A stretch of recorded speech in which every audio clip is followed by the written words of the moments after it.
480 ba? 470, 480 nga eh. Taas daw ng biglang taas daw nga.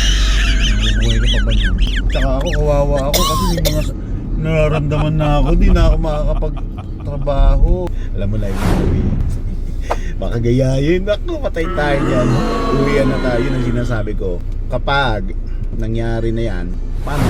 Ay, nako. Gwapo naman yan. Sino ba yan? Pinag-uusapan namin kanina yung yung mga taga-Canada. For example, nagtrabaho si Emeline doon. So ano magiging status mo? Emeline na makakatrabaho or what? Or magiging residence din kami? For example lang naman. Ano sagot? Iba na kasi yung rule nila doon eh. Sa ngayon, parang ang requirements nila para sa mga Student lang.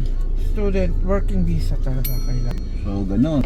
Kahit nga sa US, ganun na. Ganun na nangyari ngayon. So kasalanan kasi ng mga ibang lahi. Nadama yung mga Pilipino. Ayan, ang problema dyan. Bis okay sana eh. Nangyari dito eh. Dadami pa tuloy. Yan. Kasi sa ngayon, yung mga lahat naka-student visa doon, pag nag-renew sila ulit, hindi nakasama yung family. Parang ganun yung pagkaintindi ko. Kailangan i-verify natin yun. Tapos, saka ang criteria nila ngayon, yung mga nagmamasteral, nag-aaral for masteral, doctorate, ganun na. Parang, pero si Jay citizens eh, no? Hindi pa naman nag-drop si Jay, no? Pati si Jem, no? Okay pa sila doon, bumalik, Okay no? pa. Ang galing. Kasi kung isipin mo, ang dami kasi doon. At saka hindi na pwede doon yung pag pumunta ka lang doon para magtrabaho. Pag halimbawa, magkatrabaho ka doon, okay? Working visa. Working visa. Paano yung pamilya, ang tanong ko? Kasi kung isipin mo, kaya naman sila kumukuha ng mga tao papunta doon. Kasi yung mga worker nila or yung mga local nila, Hindi kaya. Hindi kaya yung Maalis gawin. ba? Tsaka hindi kaya yung trabaho. Hindi, sabi nila, hindi para sa kanila yung trabaho ngayon. Kaya may mga Asian, like Filipino. titignan natin kung magbabago pa yan. So, yun ang nun. Baka ngayon may inaayos lang sila ng mga policy para sa mga local people. Mga benefits. Binago kasi ni Trump yung niya eh. Sistema ng US ngayon eh. So, may hirapan makabangon both yung country. Hindi, pabor sa country. Pero doon sa mga Asian, kawawa. Paano kaya yung mga visit visa, mahigpit din ba sila ngayon magre-release ang visit visa? Yun ang Dahil sa bagong rule. pero ang inaano ko lang dyan, sana walang gaya-gaya kasi minsan gaya-gaya eh. Alam mo na iba baka gayahin. Patay tayo yan. Uwian na tayo ng sinasabi ko.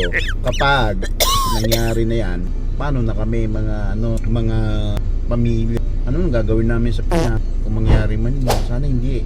Sana malayo pa. Kasi hindi pa kami handa. Kawawa kami mga nandito sa ibang bansa. Lahatin na natin. Kasi pag uwi namin sa Pinas, wala kaming proper job, wala kaming business, wala kaming alam na gagawin. Yun ang pinakatotoo niyan. Sabi nila, okay dito. Nandito kami kasi okay kami, no? Ayun. Pero pag may nangyaring ganun, tulad ng nangyayari sa, alam mo, gaya-gaya nga yan eh. Nangyayari sa ibang lugar. Well, balik tayo sa usapan.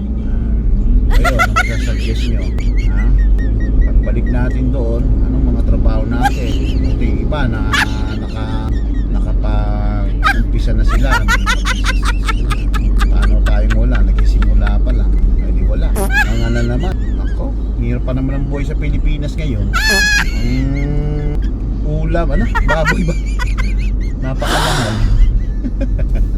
Oo, December magkano? 400 sa noong December, mga 280 yata yung per kilo.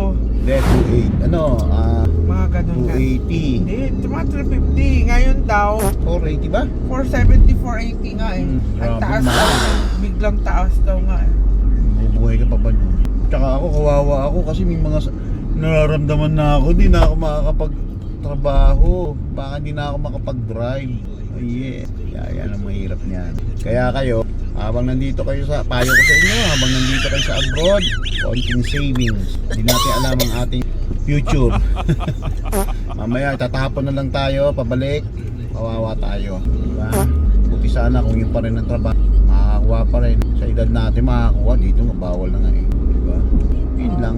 Pag tumaas ang gas, taas lahat.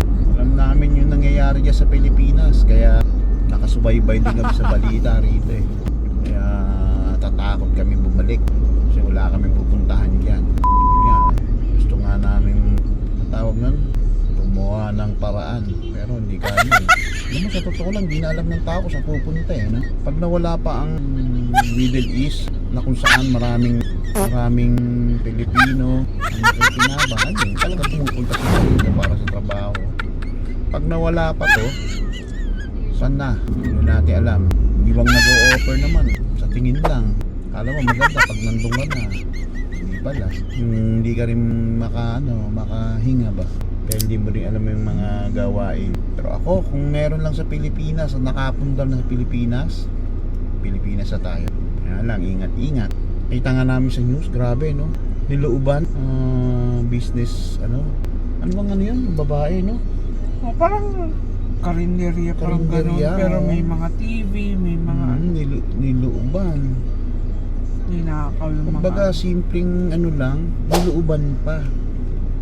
Nakakatakot din. Yun lang ang... Kasi sumisikap nga sila Oo, para para mabuhay. magkaroon, oo.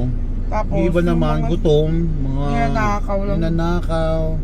Eh pare-parehas lang naman mga tao na kailangan din mabuhay. Ang hirap sa Pilipinas. Ang hirap. Kaya nga pag ano, dapat meron ka mga CCTV sa gabi. Merong dito, no? Pag may tao, nag-a-alarm na. Nag-a-alarm yung cellphone. Yun, maganda rin yun. Ilalagay din natin. Sige, hanggang dito na ang aming video. Bye-bye.